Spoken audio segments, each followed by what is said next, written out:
Renato Meirelles com a gente aqui no Band News Station. Não faz muito tempo, Renato, a gente conversou aqui sobre uma outra tragédia que aconteceu numa região de encosta, em São Paulo, onde também houve ali um problema com uma chuva forte, as pessoas perderam as casas, perderam as vidas, parentes, amigos, e agora esse cenário se repete mais uma vez na belíssima região serrana do Rio de Janeiro, que não é de hoje, tem sofrido com as enchentes. E eu digo não é de hoje mesmo. Né? Você pega lá na década de 80, pega mais recente, uma tragédia com 900 mortos, e assim, o que melhorou? O que andou de lá para cá? Né? Absolutamente nada, ou muito, muito pouco.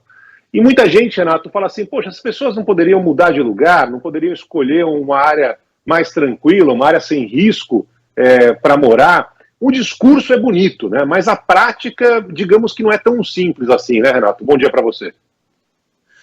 Bom dia, Barão, bom dia, Carla. Mais uma vez esse discurso de que a culpa é da vítima volta a permear aí as redes sociais. Discurso que infelizmente não tem nenhuma base na realidade. As pessoas que moram em zonas de risco moram nessas zonas de risco por não ter alternativa. Ninguém gosta de olhar para uma casa com risco de desabamento e continua morando nessa casa porque gosta.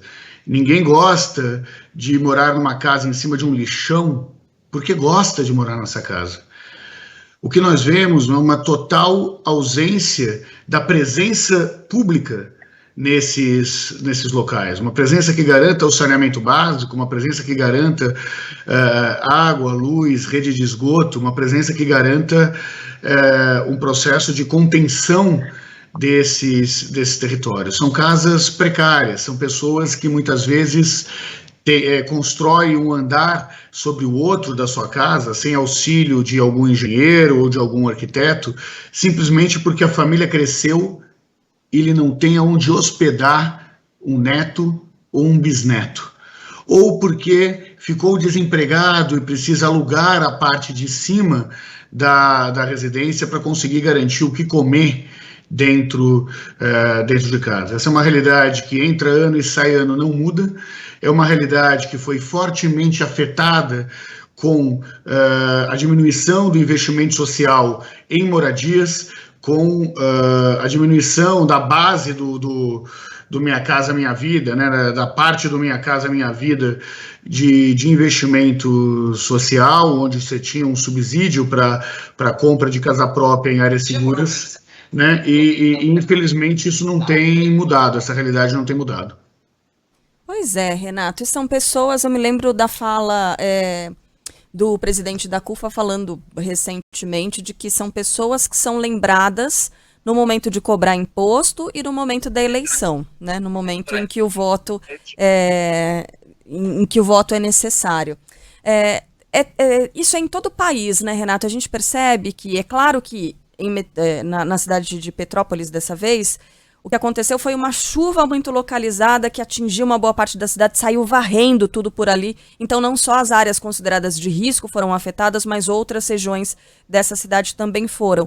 Mas em geral são as áreas mais afastadas do centro, né? São as áreas, são casas que muitas vezes não estão nessas áreas consideradas de risco, mas não são pessoas ricas que normalmente sofrem com isso. E eu falo muito com os ouvintes aqui de São Paulo, quando a gente observa quando há falhas no transporte público, por exemplo, em que as pessoas ficam ali todas amontoadas, né, nas plataformas, não são pessoas ricas que passam por isso.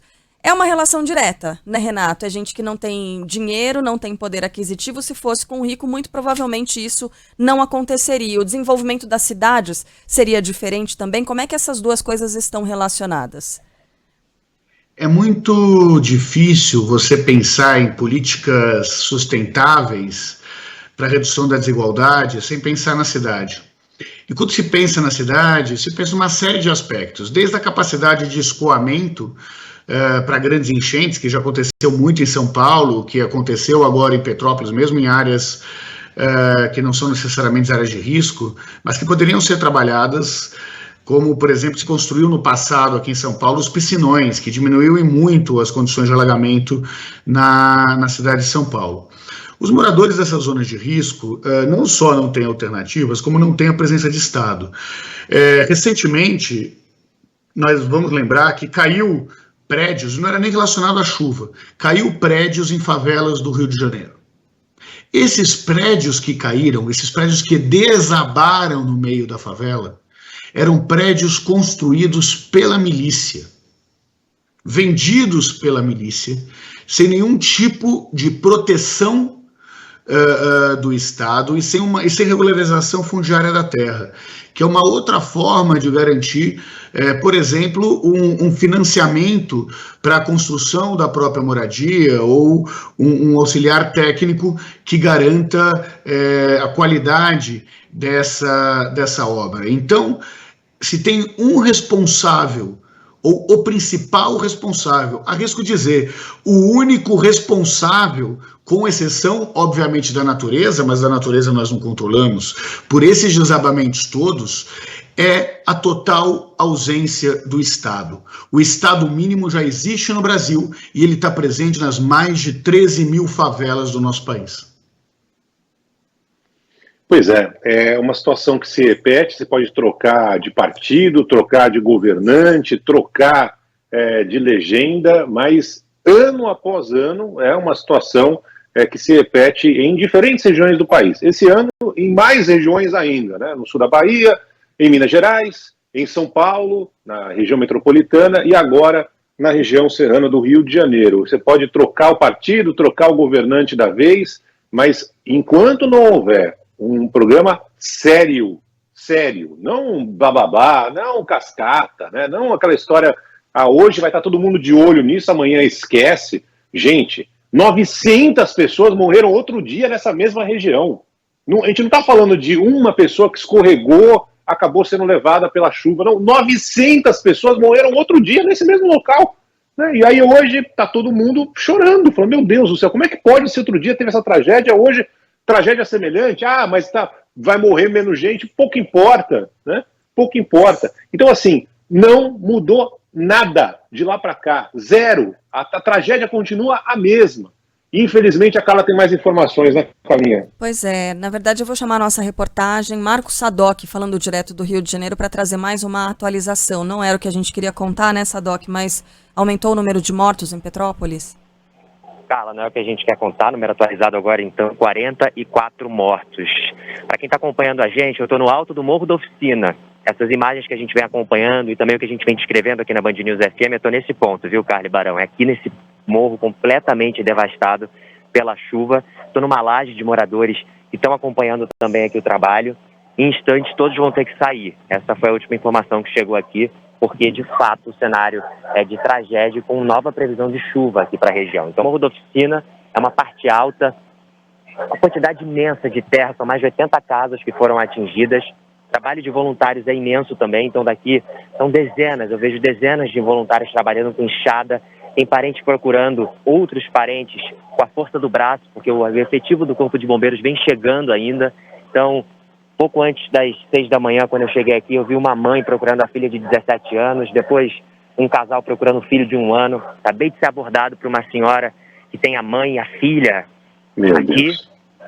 Então é isso que a gente está acompanhando de perto aqui. Fato é, então, que o trabalho é incansável, Defesa Civil, Corpo de Bombeiros, são mais de 400 agentes, não tem hora para acabar, muito entulho, tem muita lama, e o que preocupa, Barão, é a chuva que pode cair aqui na região serrana de novo.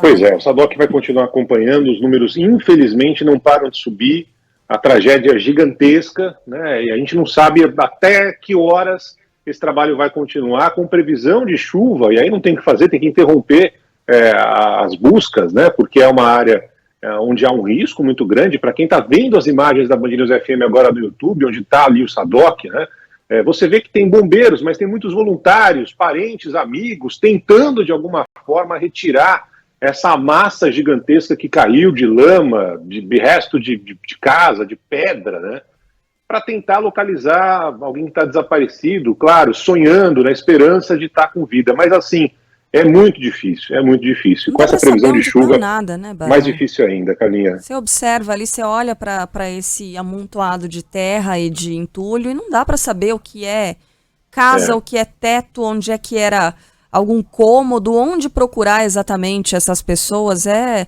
desesperador esse cenário, e com muita água ainda descendo, né? A gente consegue observar que tem um fluxo de água ali contínuo, descendo o morro, né?